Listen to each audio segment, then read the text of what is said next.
What is going on, guys? Chad back with you here on the RC Models and 3D Printing channel. Today's going to be a 3D printing modeling video. Hit that trailer.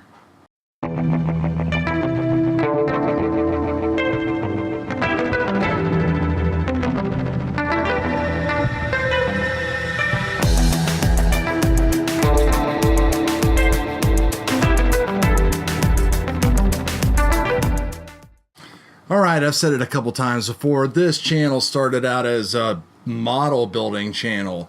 I remember when I hit my first 100 subscribers, my first 200 subscribers, my first 201 subscribers. That was a long time ago. Then I got into drones and the channel just exploded. But I still build models. I still love to build models.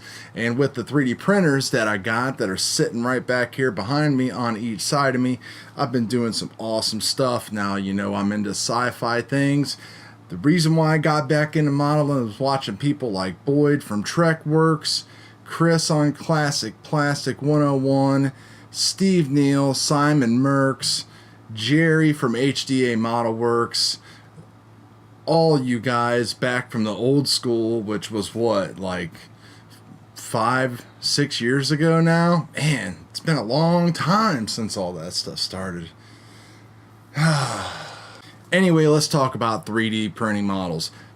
When it comes to finishing these things and getting them started and all that kind of stuff, it really is a lot in common with actual model building. The only difference is if you take a look at Boba Fett here and all of these layer lines that you should be able to see, is that you have basically about 1,000 seams per model. This was a bad print, by the way, as you can tell.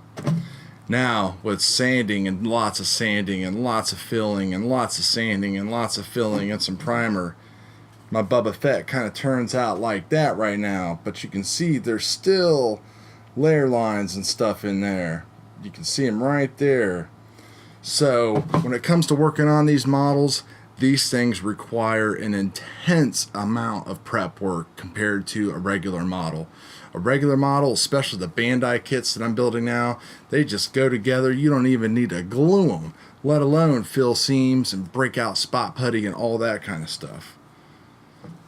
Now my Death Trooper right here, this one is turning out pretty good. Now I put a lot of work into him. This is going to be my final coat of primer that is on this guy. And I got them all primered in gray.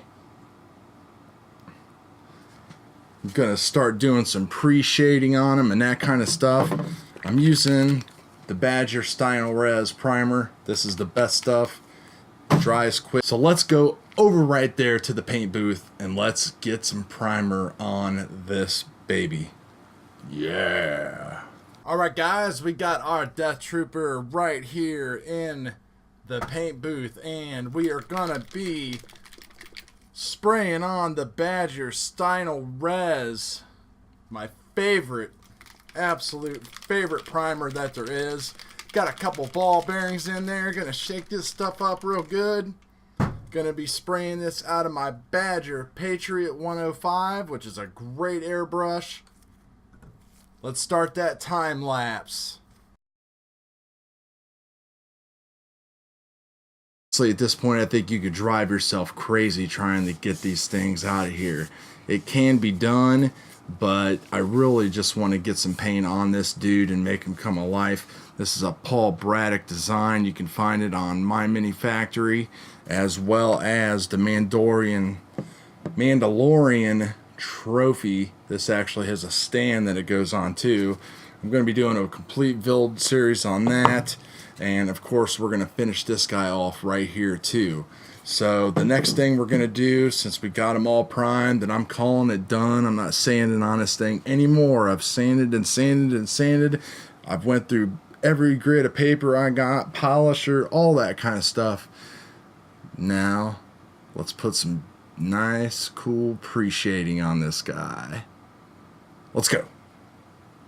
All right, guys, we got the Trooper in the paint booth here. We got our Tamiya flat black. I got to remember this is where the light is. We're going to basically just do some pre-shading here, which means that we're going to take some of this airbrush center, we're going to put it into our airbrush, we're going to put a little bit of this paint in there, and we're just going to hit these areas that are going to be dark inside here. That way, when we put our base color on, we're going to just layer things up nice and smooth, just like mom's lasagna.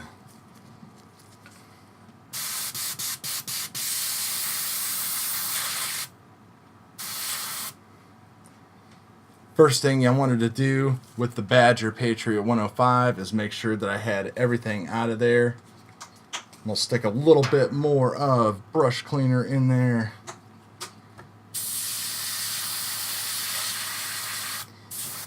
Alright, everything is good. Now, we're going to pop some of that airbrush cleaner in there. Don't really have to be precise about this at all. I'll put him back on the stand. We're going to shake up our Tamiya flat black. We're going to try to get it open. Ah, man, it's a good thing I've been working out. And we're just going to drop a little bit of this stuff in there.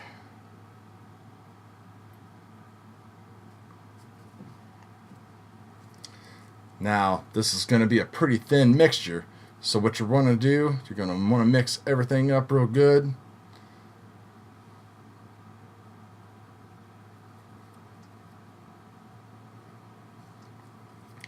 I'm going to decrease my air pressure real low so I have good control. It's just a compressor on right there.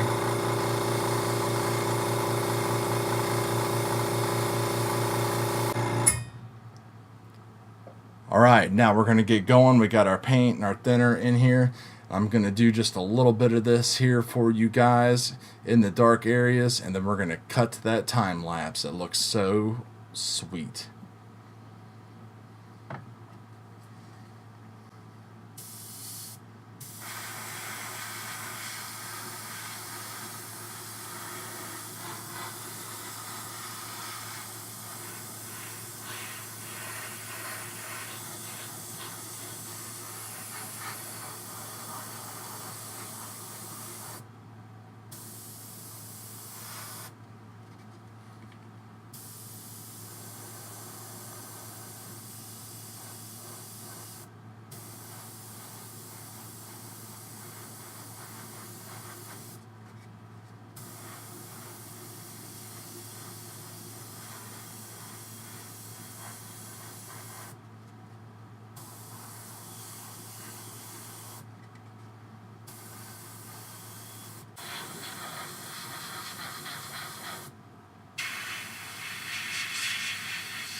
Now you can see by this guy right here that we just put a light dusting of everything on him just to kind of darken things up a little bit.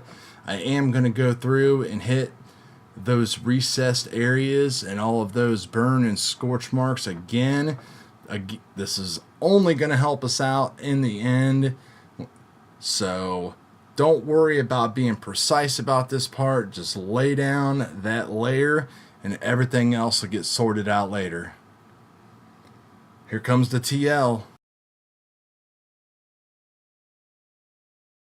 Now you could probably see that that wasn't the best example of airbrushing there. That Tamiya paint that I threw in there was old. It had big nasty clumps and everything like that in it, and that is not what you want. You can kind of maybe see them in the cup right there. Not sure, probably not.